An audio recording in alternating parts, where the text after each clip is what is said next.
So తను రకరకాలు చెప్తున్నప్పుడు నేనేం చేయగలను? అంటే ఇప్పుడు నిజం సంబంధం లేనప్పుడు మీ ఫ్లాట్లో తనని ఇన్ని సంవత్సరాల పాటు ఏమండి రెప్యుటేషన్ ఎక్కడ పాడవుతుంది, ఎందుకు రచ్చలు, ఎందుకు మనకి ప్రశాంతంగా ఉందాం అని మాత్రం భయపడి లేదండి. మీరు గుళ్ళో పెళ్లి చేసుకున్నారని చెప్తుంది.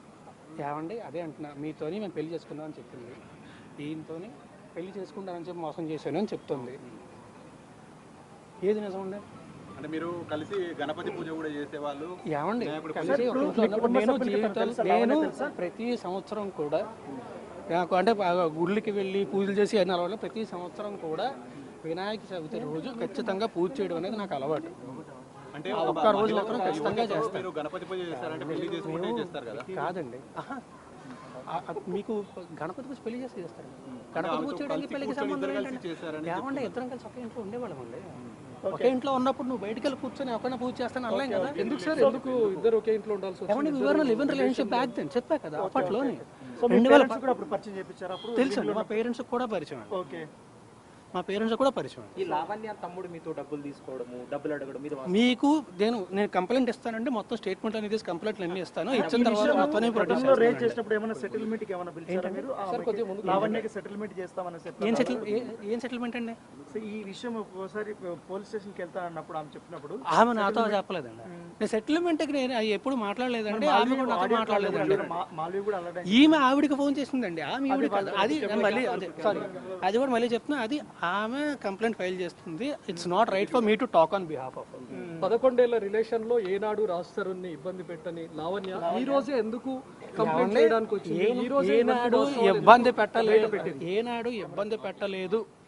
సరే, ఏనాడు ఫిర్యాదు చేయని లావణ్య 11 ఏళ్ల తర్వాత ఈ రోజు ఎందుకు పోలీసులను ఆశ్రయించాల్సి వచ్చింది? రాస్తారని గురించి ఎన్నో విషయాలు ఎందుకు బయట పెట్టాల్సి వచ్చింది? ఎందుకంటే అండి నాకు తెలిసేయండి, నేను వీని కన్సల్టింగ్ లీగలీ బికాజ్ నా చుట్టుపక్కల ఉన్న వాళ్ళందరినీ ఆమె ఫోన్ చేసి ఇబ్బంది పెడుతుందని చెప్పి నేను లీగల్గా కన్సల్ట్ చేస్తున్నానండి. కన్సల్ట్ చేస్తున్న విషయం తనకు తెలిసి ఉంటుంది. నాకంటే ముందే తను స్టెప్ తీసుకుందాం అని చెప్పి తనకి ఏవండి ఇప్పుడు స్టార్ట్ అయితేనే ఇవన్నీ జరిగాయని తన వర్షన్. ఆమె ఏదన్నా చెప్తుంది, ఏమన్నా చెప్తారు. చివరిగా మీరు ఎప్పుడు కలిసారు సార్ లావణ్య? ఏళ్ళు కాదండి, మంత్స్ అయిందండి. అప్పటి వరకు మీరు రిలేషన్ మస్తాన్ సాయి అబ్బాయితో రిలేషన్షిప్ లో ఉందండి ఇప్పటికీ. నాకు హానెస్ట్గా చెప్తున్నాను, నాకు ఎగ్జాక్ట్ గుర్తులేదు. సంవత్సరంన్నర మీకు చూపించారు. మీరు ఎంతకాలం ఉన్నారు? మీరు ఎంతకాలం లావణ్యతో సినిమా హీరో కాకముందు ఆమె మీకు హెల్ప్ చేశారు ఫైనాన్షియల్ గా? ఫైనాన్షియల్ గా కాదండి, వాళ్ళ ఫ్రెండ్ ఇంట్లో ఉండనిచ్చింది. మీరు కూడా ఫేమస్ అయిపోగానే ఆమెను వదిలేసి లేదండి, అది దానికి మధ్యలోని 14 ఏళ్ళు అయింది. నేను చెప్తున్నా కదా, నేను కంప్లైంట్ ఫైల్ చేసి మొత్తం నా స్టేట్మెంట్స్ అన్ని సబ్మిట్ చేస్తా, ప్రాపర్గా కంప్లైంట్ ఫైల్ చేసి నేను కంప్లైంట్ ఏం ఫైల్ చేశాను అది కూడా మీడియా దగ్గరికి వచ్చి అందరికీ చెప్తాను. మీరు ఇప్పుడు ఒక సినిమాకి దాదాపు 2 కోట్ల పైగా తీసుకునే రెమ్యునరేషన్ వరకు. నేను సినిమాకి 2 కోట్లు తీసుకుంటే చాలా బాగుంటుంది. కాదు నేను సినిమాకి 2 కోట్లు తీసుకుంటే నిజంగా చాలా బాగుంటుంది. నేను ఇప్పుడు వదిలేదండి. ఆవిడ డ్రగ్స్ ఇవన్నీ అలవాటు పడినప్పుడు నేను అప్పుడే మాకు అసలు ఏమీ లేదండి. గత 7 ఏళ్ల నుంచి కూడా ఆ తర్వాత ఆవిడ మస్తాన్ అబ్బాయితో రిలేషన్షిప్లో ఉందండి. నేను అప్పుడు ఏంటంటే ఆవిడ సంగతి నాకు తెలుసు.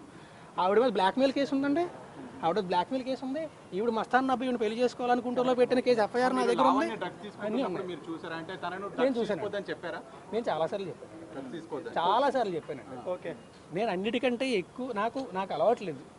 నేను మామూలుగా ఏంటంటే ఎక్కడైనా చూస్తే ఫస్ట్ ఏంటంటే భయపడి వెళ్ళిపోతుంది. ఇప్పుడు వాళ్ళు ఇంట్లో లేకపోతే ఎక్కడ నేను ఉన్న దగ్గర చుట్టూ చేస్తున్నప్పుడు వాళ్ళని నేను ఆపలేను కూడా. నేను చాలాసార్లు ఏమండి బాధ్యత గల హీరోగా పోలీసులకి చెప్పాలండి, ఖచ్చితంగా చెప్పాలి. కానీ పోలీసులకి చెప్తే మళ్ళీ నా రెప్యుటేషన్ ఎక్కడ దెబ్బతింటది, వీళ్ళు ఏం రచ్చ చేస్తారు, నేను అది ఒక్కటే భయపడ్డాను. సార్ ఇన్ని రోజుల్లో లావణ్య ఎప్పుడైనా అంటే మీడియాకి వెళ్తానని లేకుంటే చాలా సార్లు అండి ఆల్మోస్ట్ ప్రతిరోజు ఇదే టార్చర్ ఉండేది నాకు. లేకపోతే నేను ఎప్పుడో వచ్చేవాడిని ముందుకి, ఇప్పటిదాకా ఎందుకు ఆగుతాను? చాలా సార్లు. ఇప్పుడు లావణ్య తల్లిదండ్రుల నుంచి మీకు ఏమైనా బెదిరింపులు వస్తున్నాయా? నష్టం లేదు, ఓన్లీ లావణ్య మాత్రమే. ఆమెతో కూడా ఆమె పెద్ద దగ్గర బ్లాక్ చేస్తుండే. ఆమె నాకు ఫోన్ రావట్లేదండి, నా చుట్టుపక్కల ఉన్న ఫ్రెండ్స్కి వీళ్ళందరికీ ఫోన్లు చేస్తాను.